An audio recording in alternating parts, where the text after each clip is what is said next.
Goddag Ulrik, og tak fordi jeg måtte have lov til at komme på besøg her hos Jardex.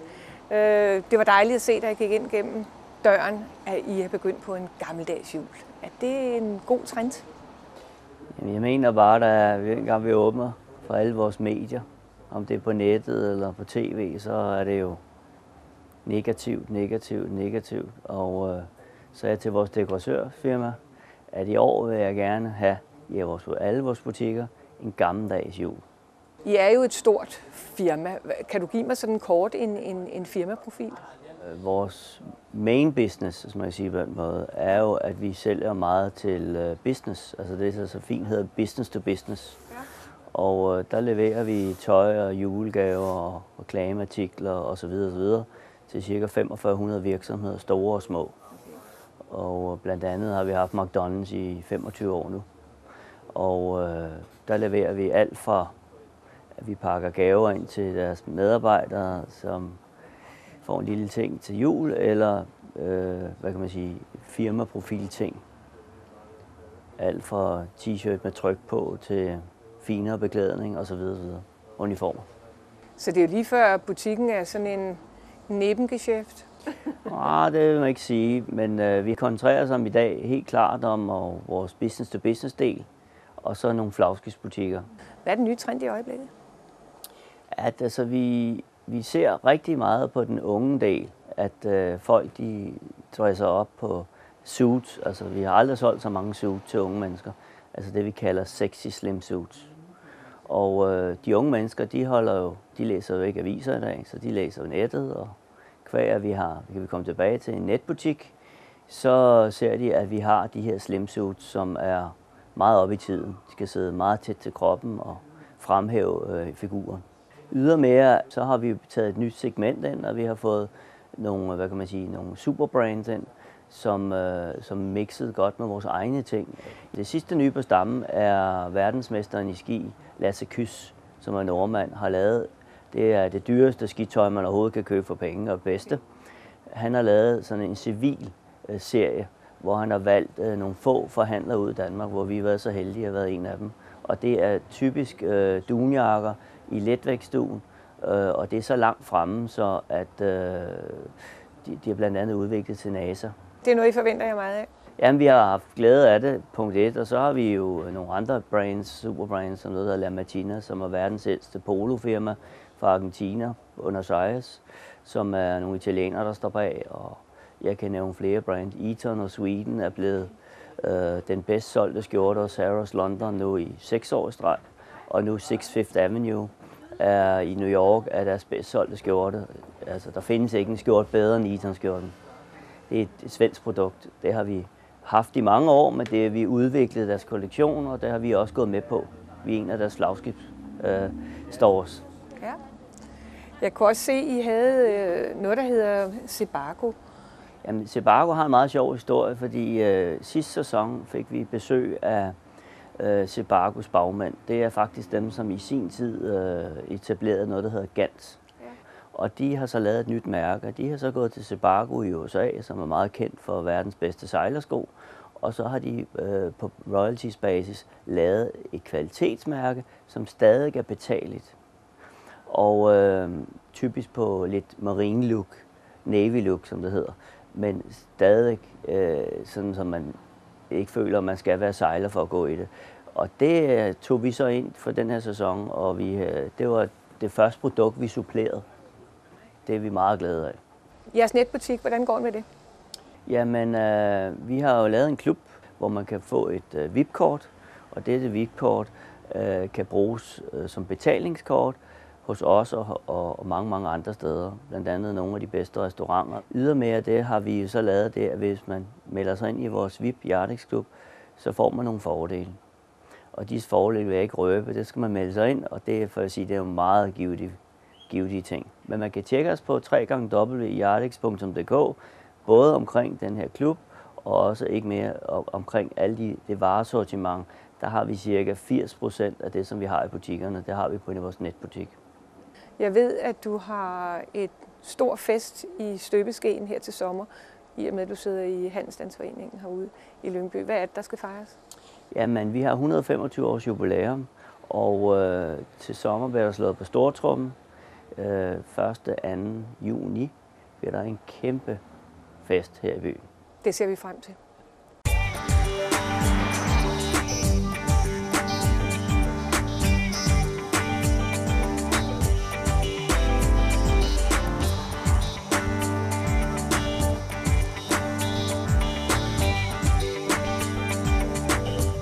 Audiovox, goddag.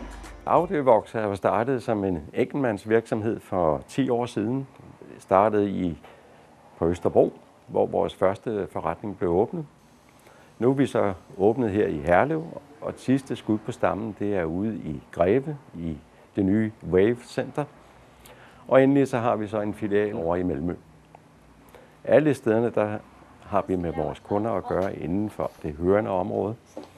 Både det forebyggende og så det afhjælpende. Og så får man trykknappen, og så trykker du hver gang du hører en signal. Okay. Folk er meget lokale, når de søger høreapparatsleverandører.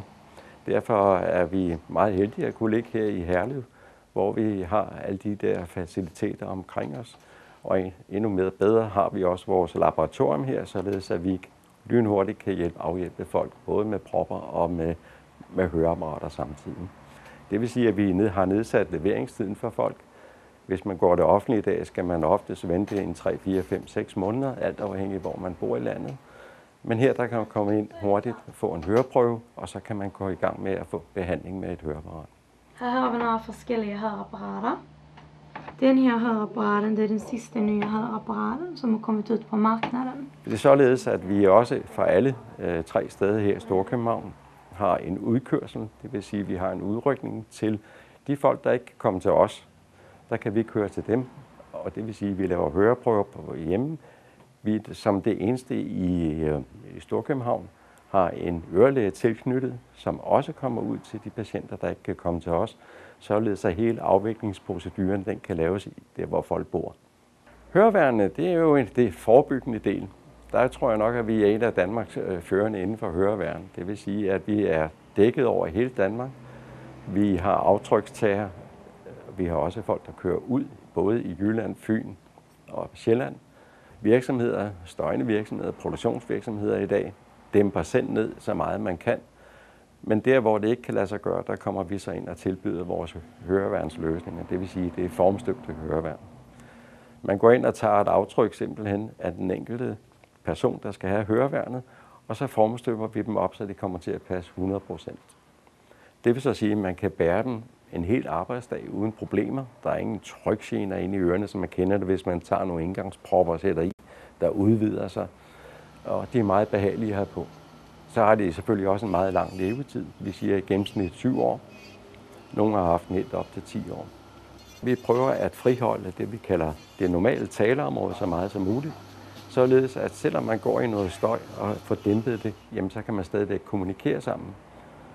Vi laver også løsninger, som er elektroniske.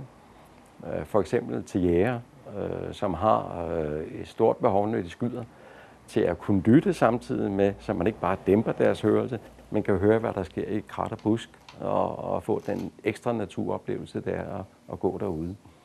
Så lukker det helt automatisk af for trykbølgen, når skuddet det falder.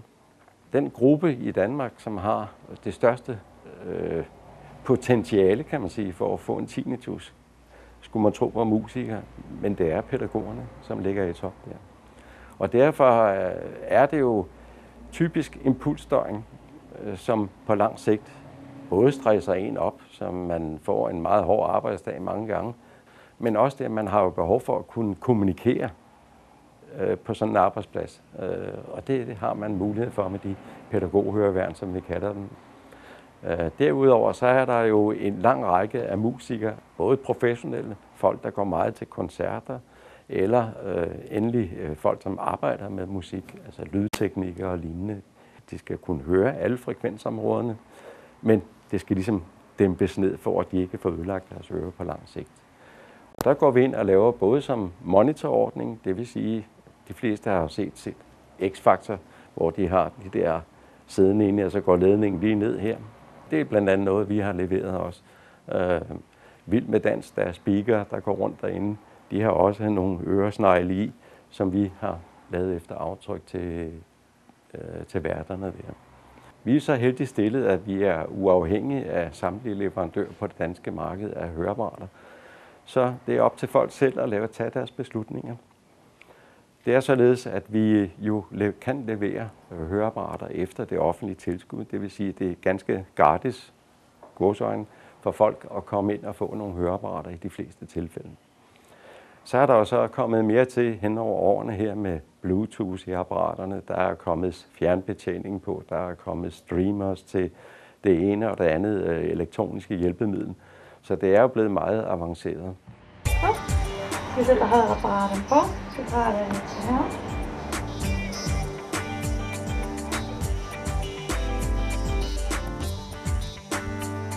Sådan, ned i den på. Hvordan falder det af? Sidder godt. Ja, godt.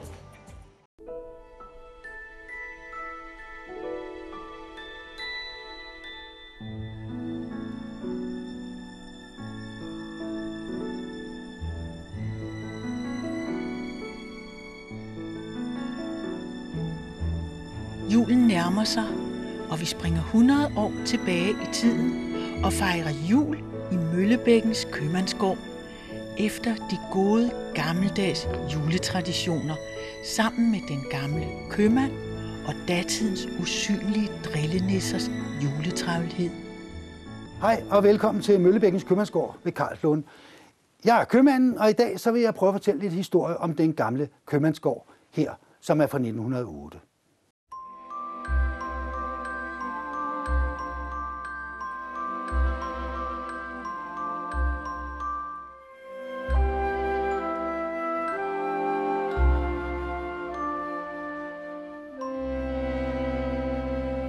Hvordan fik du ideen til det her slaraffenland, var jeg lige ved at sige? Men jeg kan næsten ikke nævne en ting, der ikke er her.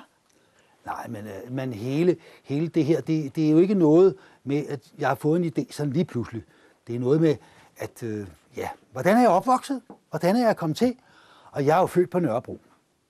Og Nørrebro, det var jo helt derude, hvor Kim Larsen også boede og gik i skole med ham. Men jeg fik realeksamen, og så siger min far, da jeg kom hjem fra realeksamen, så siger han, hvad kunne du tænke dig at være? Så siger jeg, være? Så siger, det ved jeg sandelig ikke. Du skal være automekaniker. Skal jeg være automekaniker? Men så kom der en direktør, og så siger han til mig, at jeg tror, du har talent for at stjæle. Nå, siger jeg, talent for at stjæle. Hvad melder med det? Jeg må ikke kunne tænke mig at blive sælger. Ja, så begyndte jeg at sælge lastbiler, Mercedes-lastbiler og sådan noget. Men så på et tidspunkt, så skulle jeg lave noget andet. Og så fik jeg mig en antikforretning. Og så ville jeg lege ud til film og teater. Og så er der lige noget, jeg skal vise jer en gang, fordi det er lidt sjovt, fordi så havde vi jo noget, der hed Kok og Rasmussen rekvisitudlejning. Ja.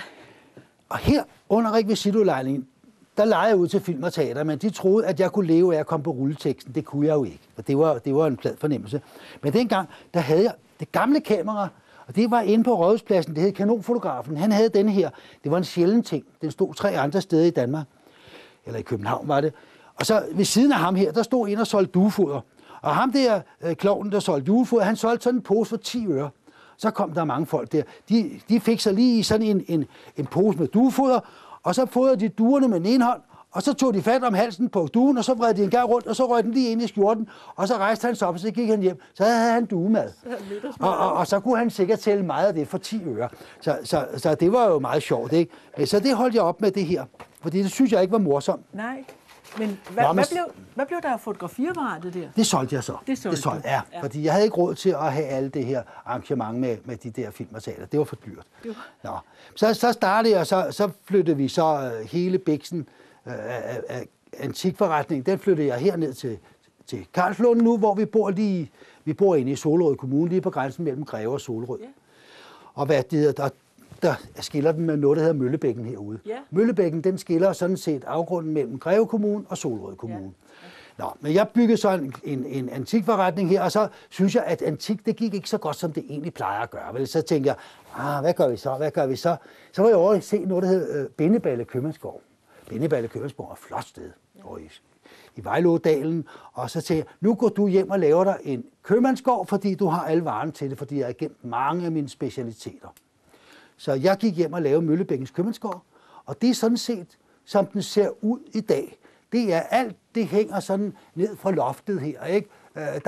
Der er jo lidt af hvert, som det hang hos den gamle købmand i 1908, ikke? Og så kan man jo sige, altså, det var jo også lidt specialitet, fordi min gamle farmor, eller min fars mor, var jo også, havde en gammel købmand, halvvejs. Jeg kalder det en gammel købmand, men det var mest med legetøj og sådan lidt af hver. Men jeg kalder det en købmand, og så lavede jeg sådan en introduktion fra Errindlev på Lolland, og så til den her købmand, sådan en rød tråd, som man kalder det. Ikke? Ja. Og så siger man, så har vi egentlig det samme, som mine aner har. Det har vi her.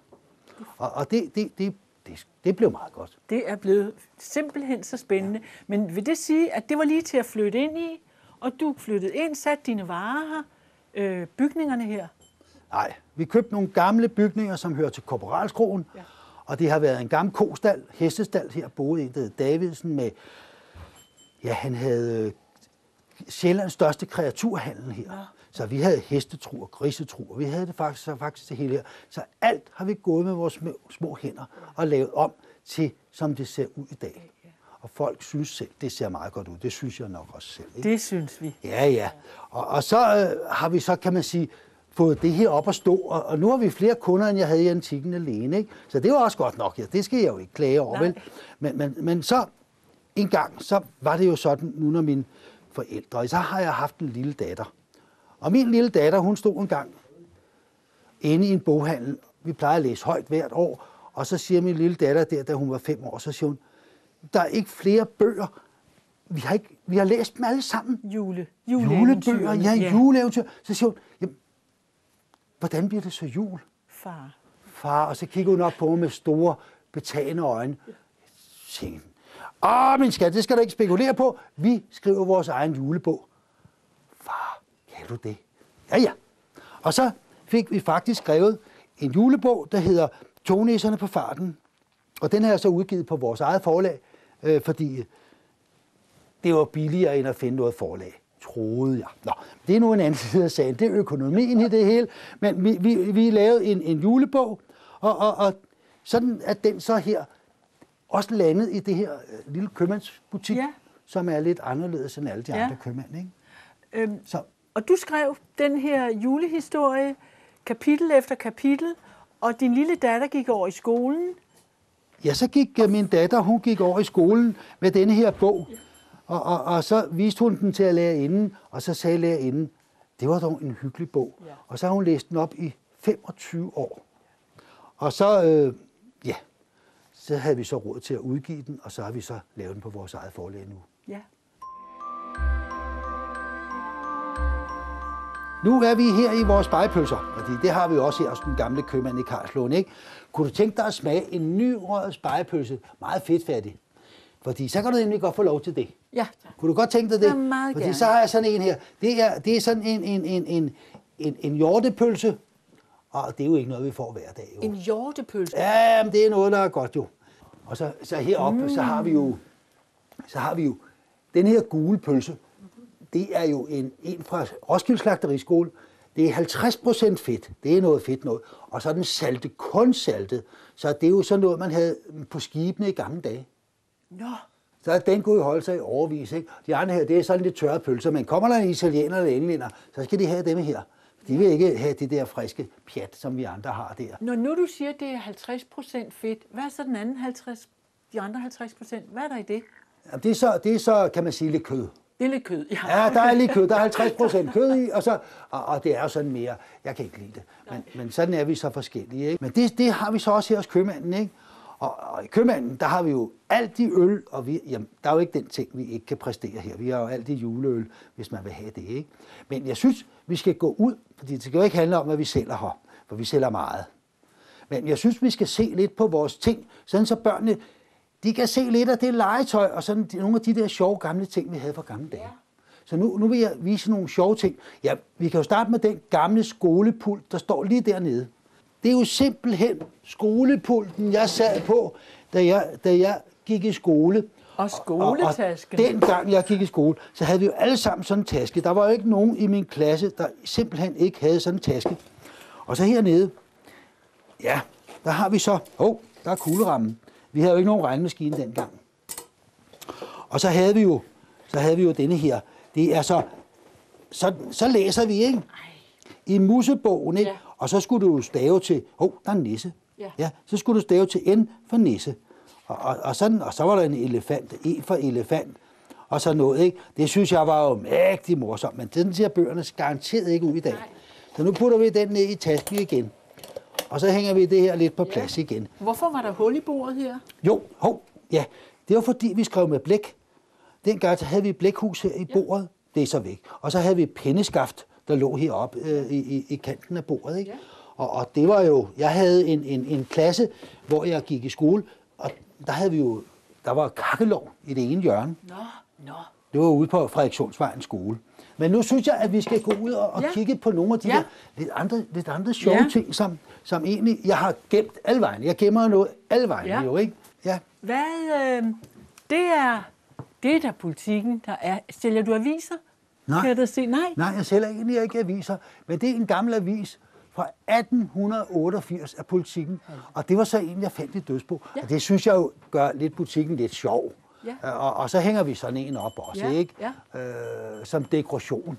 Det er ikke noget, man kan købe. Nej. Og hvis vi kigger herover på den anden væg, der er noget fra Køge Dagblad og Omegnsavis og sådan noget. Og de er fra 1892 og så noget i den stil, ikke? Ja. Det er sådan nogle gamle ting. Ja. Men nok om aviser, så jeg synes, nu har vi jo gamle radioer. Ja, jeg har jo gamle radioer igennem. Jamen her i butikken kan du finde alle radioer igennem alle tidsaldre. Ja. De hænger op på alle ting og sager her. Det skal man komme og opleve, for det kan vi ikke beskæftige os med så meget i dag, vel?